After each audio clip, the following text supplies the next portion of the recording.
नहीं, वो तो साफ, ये तो राजनीति है। और जिस किस्म की राजनीति हो रही है, मैं देख रहा हूं 2014 के बाद कि कानून का दुरुपयोग हो रहा है और नफरत की राजनीति हो रही है।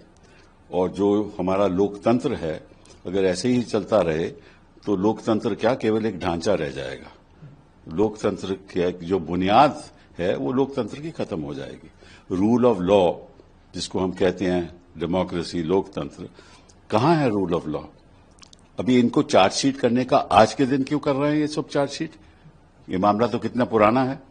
और कौन सा इन्होंने कोई जुर्म किया है?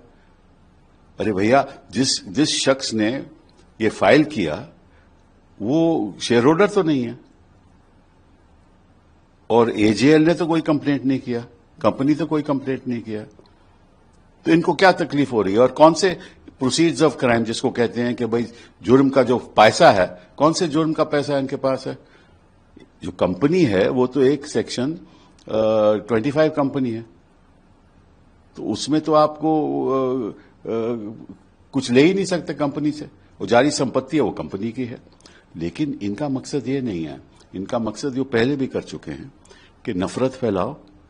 जो भी इस देश में जो विपक्ष के लोग हैं, जो मंत्री हैं, चीफ मिनिस्टर हैं, उनके परिवार के लोग हैं, उनके ऊपर केस करो, दंगे फसाद करो, दंगे फसाद करके फिर लोगों के ऊपर केस करो, एफआईआर लगा के ईडी भेज दो, ईजी किसी प्रदेश में भी चले जाए, एफआईआर करने के बाद वहां अरेस्ट शुरू कर दो।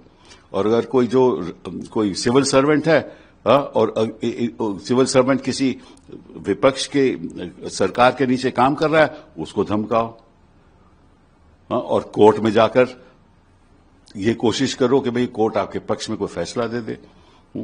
और असलियत तो यह है, अगर कोर्ट देश की जनता के प्रति खड़ी नहीं होगी, उनके जो अधिकार है उनके प्रति खड़ी नहीं होगी, ये जो चल रहा है उसके खिलाफ कोर्ट एटलीस्ट लोगों की सुनवाई नहीं करेगी, तब तक कुछ नहीं हो सकता। हो क्या रहा है, मैं आपको एक उदाहरण देता हूं। इन्होंने सारे मदरसे बंद करवा दिए उत्तर प्रदेश में, हालांकि सुप्रीम कोर्ट ने कहा है, स्टे भी किया है, सब उन्होंने बंद करवा दिए। तो ये क्यों कर रहे हैं? ये कभी ये वक्फ की बात करते हैं।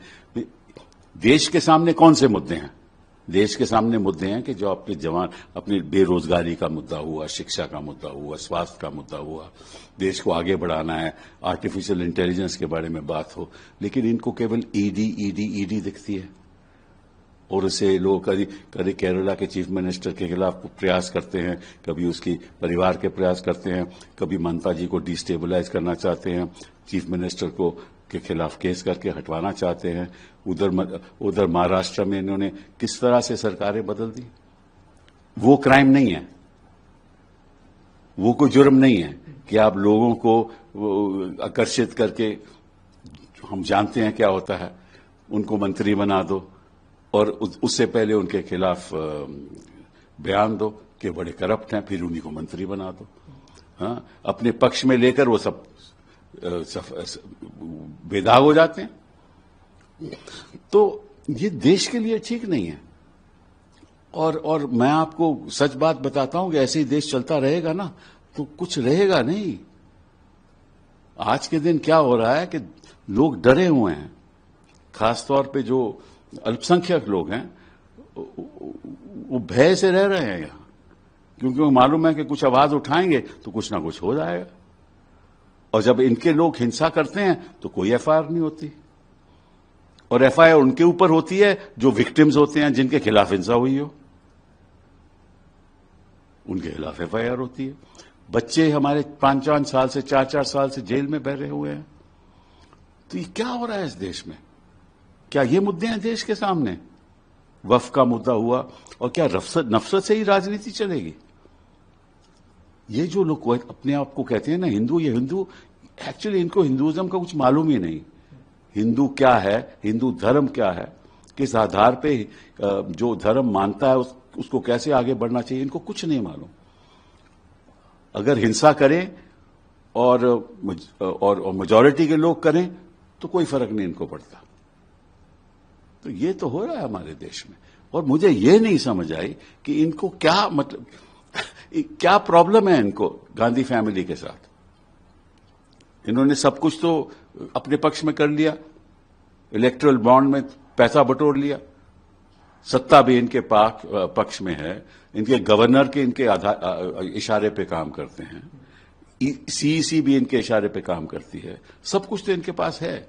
अब ये लोगों को जेल भी भेजना चाहते हैं, यही दिखाने के लिए कि अगर हमारे खिलाफ कुछ करोगे तो निश्चित रूप से यही आपका परिणाम होगा।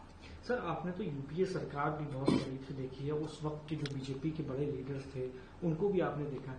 आपको लगता है ये नई तरीके की राजनीति शुरू हुई है पिछले कुछ वर्षों में? जो भाई ये जो गुजरात का जो एक्सपेरिमेंट किया था उसको दोहरा रहे हैं, ये जो वहां कर रहे थे वो यहां कर रहे हैं, यही हो रहा है।